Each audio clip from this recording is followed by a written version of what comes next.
এই মুহূর্তে বগুড়া শহরের আলতাফুন্নেসা খেলার মাঠে জেলা বিএনপি আয়োজিত জনসভায় আয়োজন করা হচ্ছে। সেখানে আছেন স্পেশাল করেসপন্ডেন্ট হাসান মাহমুদ।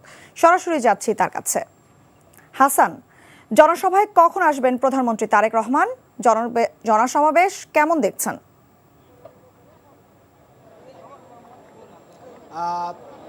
আলতাফুন্নেসা খেলার মাঠে কিছুক্ষণের মধ্যে তারেক রহমান এসে হয়তো উপস্থিত হবেন। আসলে দিনভর যে ব্যস্ত সময় তিনি কাটিয়েছেন, আজকে এই বগুড়া সফরে তার দিনভর ব্যস্ত কর্মসূচি ছিল।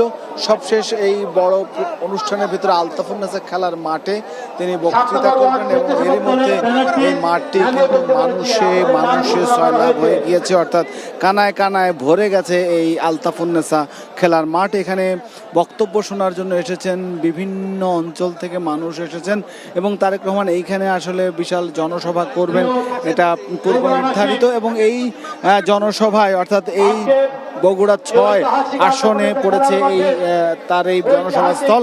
এই 6 আসন থেকে তিনি কিন্তু গেল নির্বাচনে নির্বাচিত হয়েছিলেন, যদিও আসনটি পরে তিনি ছেড়ে দেওয়ার পরে এখানে উপনির্বাচন হয়েছে।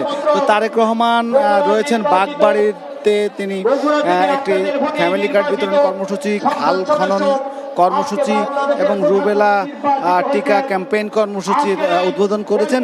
সেটি শেষ করে তিনি তার আসলে যে পৈতৃক বাড়ি বাগবাড়িতে, সেই বাড়িতে আসলে রয়েছেন। সেখান থেকে তিনি রওনা করেছেন, তার যে লাল বাসটিতে করে তিনি রওনা করেছেন এবং সেইখানে তিনি এইখানে আসবেন।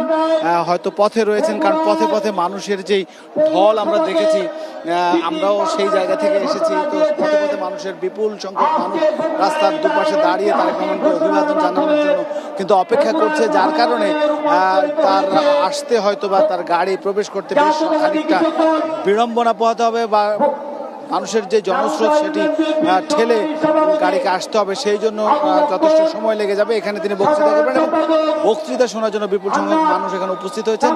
এরপরে এখানে বক্তৃতার পরে তিনি প্রেস ক্লাবের একটি ভবন উদ্বোধন করবেন এবং এখানকার যে বগুড়া জেলা যে জামে মসজিদ, সেটার আসলে একটি ভবনের উদ্বোধন করবেন, পুনর্নির্মাণ কাজের উদ্বোধন করবেন। এই দুটি প্রোগ্রাম রয়েছে এই জনসভার পরেও। তারপর তিনি আসলে ঢাকার উদ্দেশ্যে রওনা করবেন।